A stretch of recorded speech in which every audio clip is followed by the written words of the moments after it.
make no money. Scared money don't make no money. A scared man don't make no money. Scared money don't make no money. A scared man don't make no money. Scared money don't make no money. A scared man don't make no money. OK, le monde qui ont peur font pas l'argent. Aujourd'hui, vous avez probablement eu la frousse ces derniers temps, mais je pense que c'est bon. Malgré le fait que c'était notre scénario le moins probable, comme on avait vu, là, on avait vu qu'ici, ça c'était probablement le scénario le moins probable. Pourtant, on est allé dans notre zone de support, donc c'est pas plus grave que ça. Ce qui voudrait dire que possiblement, au lieu d'avoir un wave count qui serait comme ça, vague 1, 2, 3, on aurait plutôt un wave count qui serait comme ça, vague 1, 2, 3, ce qui est encore plus bullish. Pourquoi? Parce que notre Fibonacci, au lieu d'aller le porter sur un niveau qui va être, exemple, d'ici à ici, on va le porter sur un niveau comme ça. Donc, ça pousse nos targets à la hausse de façon exponentielle. Le 1.618 est maintenant à 75 000, le 2.618 à 85 559, le 3.618 à 95 912 et le 4.236 à 102 310. Considérant que ça, c'est notre vague 3, ça veut dire qu'il nous resterait après ça une 4 et une 5. Donc, possiblement là, qu'on pourrait aller sur des niveaux beaucoup plus hauts que ce qu'on imaginait jusqu'à maintenant. Que c'est très, très, très bullish qu'on aille descendu comme ça. Donc, la suite, ça va être de savoir si on va aller dans notre zone ici, notre zone de support qui est notre prochain niveau de support. Cette zone de support-là,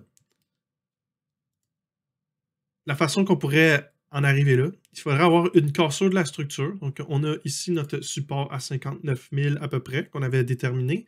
On a eu un petit wick en dessous, c'est pas plus grave que ça. Le support a tenu.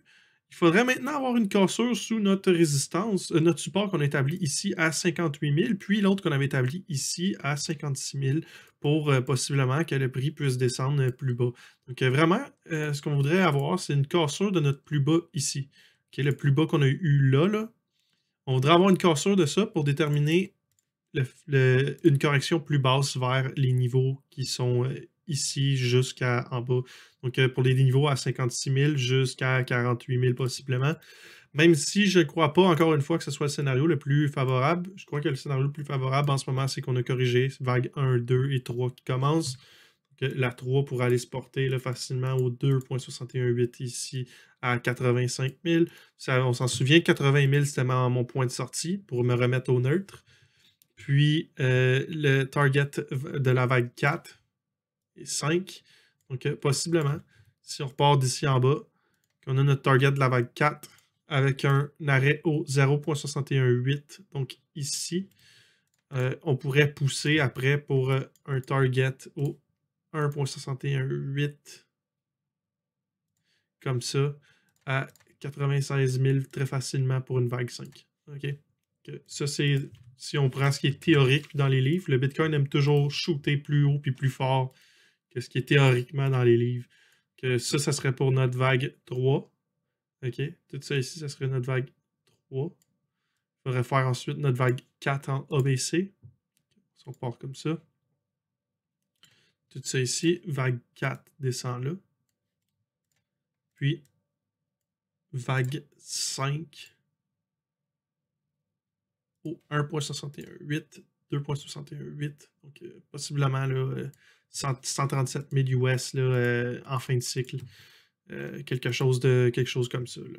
Quelque chose de vraiment potable là, de penser à un Bitcoin à 137 000 en fin de cycle si on fait 2.618, 0.618, 2.618.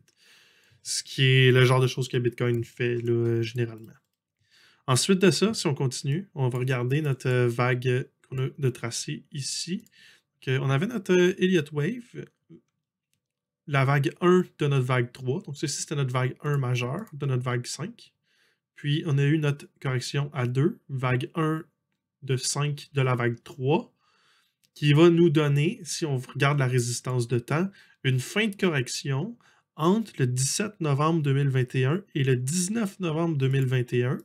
On voit clairement que quand on a touché notre niveau de résistance de temps, c'est à partir de là qu'on a commencé à retourner de bord. On est reparti de l'autre côté. Donc, possiblement que notre correction ici en ABC, elle est terminée. Puis qu'on est vraiment parti pour de vrai pour notre vague 3 de 3, qui est généralement la vague la plus grosse du cycle. Donc, la vague 3 d'une vague 3, c'est généralement la plus violente. Okay? Donc, ça pourrait vraiment là, dépasser les niveaux qu'on regarde en ce moment là, à 85 000. Ensuite de ça, comme je vous disais, je ne crois pas qu'on va aller dans la zone qui est ici, mais il faut quand même que je le mentionne parce que c'est un scénario possible. Encore une fois, cassure ici, du support à 60 000. C'est quoi? C'est 60 725, je crois. 58 000. 58 000. Okay. Cassure à 58 000 pourrait nous amener sur une baisse possible entre 56 000 et 48 300. OK, ça, c'est le prochain niveau de support. Si on brise ça, je commence à penser que le Bitcoin est mort. OK? Ça, c'est très important qu'on regarde ces niveaux-là. Mais on va suivre l'Elliott Wave. Selon moi, c'est ça le big picture en ce moment. Que le big picture devrait s'appliquer aussi sur Shiba Inu, veut pas. Que le Shiba Inu, on a notre vague, on a notre ABC qui s'était fait ici. Encore une fois, je pense que c'était ça le wave count. Donc, ABC. Ça, je crois que c'était vague 1, 2. Puis ça serait parti pour la 3, 4 et 5. Que ce serait ça le wave count que je verrais en ce moment. Sinon, wave count alternatif, admettons que je me suis trompé, ce serait A, B, ce serait A, B et C. Si on prend projection à 100%, d'ici à ici, projection à 100%, on irait comme ça ici. Donc, le bottom sur SHIB serait à 1950. Si c'est ce scénario-là, qui, je crois pas, est le scénario le plus favorable. Ensuite de ça, on aurait une zone de rachat, là, veut pas, ici. Donc, Fibonacci, là. Fibonacci, zone de rachat. Donc, au 1,618 sur le même niveau qu'on vient d'observer en faisant une projection à 100% de notre target. Comme ça, on arrive à peu près là, sur les mêmes niveaux. Donc, ici, 2875. Ça, c'est à titre indicatif pour se donner une idée. Mais je ne crois pas que ça va aller aussi bas que ça. Okay, je vois vraiment plus ça comme étant notre wave count. A, B, C. Puis, niveau de rachat, si on part du A à B, niveau de rachat, là, ici dans notre zone, entre le 1.272 et le 1.618, c'est vraiment ça que je vois là, comme étant notre wave count en ce moment. Okay. Donc, même ça pourrait être le C comme ça. Puis vague 1, 2, 3, 4 et 5. Même c'est très exactement ça que je vois là. Ça, c'est pour Shiba Inu et BTC. Encore une fois, n'oubliez pas, Scared Money don't make no money. OK? Écoutez ça, cette chanson-là, c'est vraiment bon. Bonne journée.